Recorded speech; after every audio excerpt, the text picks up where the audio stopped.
আগের দিন ঘোষণা দিয়ে পরের দিন একটা বাড়িতে হামলা করে মা বাচ্চা সহ 3 জনকে পিটে মেরে ফেলানো হচ্ছে। আগের দিন কিন্তু ঘোষণা দেওয়া হয়েছে। দেশে কি কোনো গভর্নমেন্ট নাই? গভর্নমেন্ট কয়টা কি লেবেন চুজ খায়? পৃথিবীর যে কোনো দেশ হলে পরে স্বরাষ্ট্র মন্ত্রণালয়ের দায়িত্বে থাকা ব্যক্তি আর মধ্যে 3 বার সাসপেন্ড হইতো হয়। উনি খালি শ্রেণী অভিযান চালাতে চায়। তো কোথায় শ্রেণী চালাবে উনি? তো বড় মানুষের বিরুদ্ধে বদনাম করে একটা মজা আছে আলাদা। একটু জানতে চাই, মানে আমি যে বিষয় নিয়ে কথা বলছিলাম, মানে দায়টা ঘোষণা হওয়া বা বহিষ্কার হওয়ার আগেই বিএনপির দিকে কেন আসলো? আমি যদি আরেকটু বলি আপনাকে, বিভিন্ন বিশ্ববিদ্যালয়ে আমরা দেখলাম, বুয়েট সহ নানান প্রকৌশল বিশ্ববিদ্যালয়, পাবলিক বিশ্ববিদ্যালয়গুলো আমরা দেখলাম, সেখান থেকে নেমে আসে। এবং যে পরিমাণে আমরা ছাত্র ছাত্রী দেখলাম, এরা তো নিশ্চয়ই, যদি আমরা খুব খোলামেলা বলি যে এনসিপির যে ছাত্র সংগঠন, ছাত্র সংসদ কিংবা শিবির, এত লোক হবার কথা না। মানে বিএনপির দিকে কেন তীরটি গেল? শুনেন, বিএনপির দিকে আপনি যখন কারোর বিরুদ্ধে কোনো অভিযোগ করবেন, ধরেন একজন লোক নিয়ে বদনাম করবেন, আপনি কান্নায় বদনাম করবেন, যে লোকটাকে সবাই চিনে, এটা বড় মানুষ, ওটা বদনাম করেও আরাম, কিন্তু লোকজন শুনবে তাই নাকি তাই নাকি। আপনি আমার মতো ক্ষুদ্র লোকের বিরুদ্ধে বলবেন ওই লোকটা কে, চিনিই তো না তারে। তো বড় মানুষের বিরুদ্ধে বদনাম করে একটা মজা আছে আলাদা। না, এই বদনামটা কিন্তু একদম রাস্তায় বলি কোনো লোকজন করেনি। আমি বলি, আমি মাত্র একটা বাক্য আমাকে 5-6টা বাক্য বলতে দেন, তারপরে বলেন আপনি। তো এখন বিএনপির বিরুদ্ধে বললে সুবিধা। আর দ্বিতীয় আরেকটা কারণ হলো, বিএনপির লোকজন তৃণমূল পর্যায়ে আসলেই তো কিছু চাঁদাবাজি করতেছে, কিছু আকাম কুকাম তো করতেছে। এটা যে করতেছে না এটা মনে করার কোনো কারণ নাই। সব মসজিদের ইমাম কিন্তু বিএনপির কর্মী না, বুঝছেন না? কাজেই করতেছে আকাম কুকাম, তারা প্রচুর করতেছে। এখন যদি আপনি আবার একটা কথা মনে করেন, আমি একটা কথা বলি আপনাদেরকে। একবার এই ছাত্রদলের সভাপতি আছেন রাকিব, ওই একবার একটা কথা বলছিল একদম শুরুর দিকে, খুব সম্ভবত সেপ্টেম্বর অক্টোবর দিকে গত বছরের। সে বলছিল যে এই যে ছাত্রলীগের মধ্যে যে শিবির আছে, এখন বেরোচ্ছে যে ছাত্রলীগের কমিটি যে ছিল, কিন্তু সে আসলে শিবির।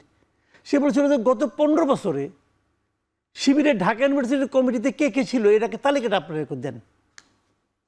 গত 15 বছরে কে কে ছিল শিবিরের কমিটিতে, তাহলে আমরা বুঝতে পারবো তারা কোথায় কোথায় ছিল, কি কি পরিচয় ছিল। এটা শোনার পর শিবির কিন্তু বলছিল, শিবিরের সভাপতি বলছিল যে আমরা উত্তেজনা যেন ঠান্ডা রাখি, আমরা উত্তেজিত না হই। তার মানে তারা বলতে চায় নাই। বলতে চায় নাই কেন? চায় না এই কারণে যে গত 15 বছর আওয়ামী লীগ আসলে জামাতকে, শিবিরকে খুব একটা স্পেস দেয় নাই। তো তারা বিভিন্ন জায়গায় ঢুকে পড়ছিল। এখন ঢুকে পড়ার পরে যারা ঢুকে ছিল অথবা আছে, তারা যে এখনো ওই পরিচয়টা বহন করে এদের সুবিধা করে দিচ্ছে না, তার কিন্তু কোনো গ্যারান্টি এখনো নাই। কাজে এইটাও আপনি বলতে পারবেন না তারা আসলে কোন পরিচয়ে কোথায় কি করতেছে। হতে পারে তাদের এটা স্ট্র্যাটেজি। এবং কারণ আমি এটা কেন বলতেছি শুনেন, যখন কোনো একটা অপরাধ সংগঠিত, এই নামে আইনজীবী আছেন উনি বলতে পারবেন, যখন কোনো একটা অপরাধ সংগঠিত হয় তখন অপরাধবিদরা না প্রথমে দেখে যে এই ঘটনার কারণে বেনিফিশিয়ারি কে। তো এই ঘটনাগুলির কারণে বেনিফিশিয়ারি কে ভাই? আওয়ামী লীগ, বিএনপি, জামাত, না কে? নিজেকে জিজ্ঞাসা করেন। আপনি বলেন না। না না, আপনি তো আমার বলতে দেন না, মাঝখানে ঢুকে পড়েন।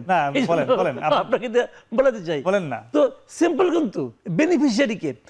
বিএনপি চাঁদাবাজ। আমি একটা উদাহরণ দিয়ে বলি আপনাকে। জামাতের আমির সাহেব লালমনিরহাট গেলেন, নির্বাচন নিয়ে বলেন এখন কিসের নির্বাচন?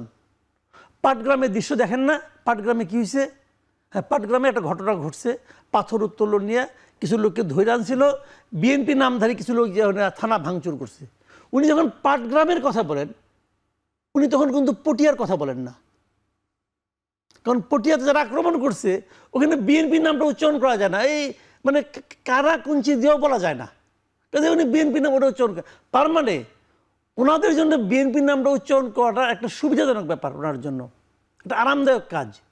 তো আরামের কাজটা সবাই করতে চাচ্ছে। এখন মোদ্দা কথা হলো, সব কিছু আপনি বাদ দেন, প্রকাশ্য দিবালোকে এরকম খুন খারাপি হচ্ছে, একটার পর একটা হচ্ছে। আগের দিন ঘোষণা দিয়ে পরের দিন একটা বাড়িতে হামলা করে মা বাচ্চা সহ 3 জনকে পিটে মেরে ফেলানো হচ্ছে। আগের দিন কিন্তু ঘোষণা দেওয়া হয়েছিল। আমার প্রশ্ন হলো, দেশে কি কোনো গভর্নমেন্ট নাই? গভর্নমেন্ট কয়টা কি লেবেন চুজ খায়? গভর্নমেন্ট কি করে? পৃথিবীর যে কোনো দেশ হলে পরে স্বরাষ্ট্র মন্ত্রণালয়ের দায়িত্বে থাকা ব্যক্তি আর মধ্যে 3 বার সাসপেন্ড হইতো হয়। উনি খালি শ্রেণী অভিযান চালাতে চায়। তো কোথায় শ্রেণী চালাবে উনি?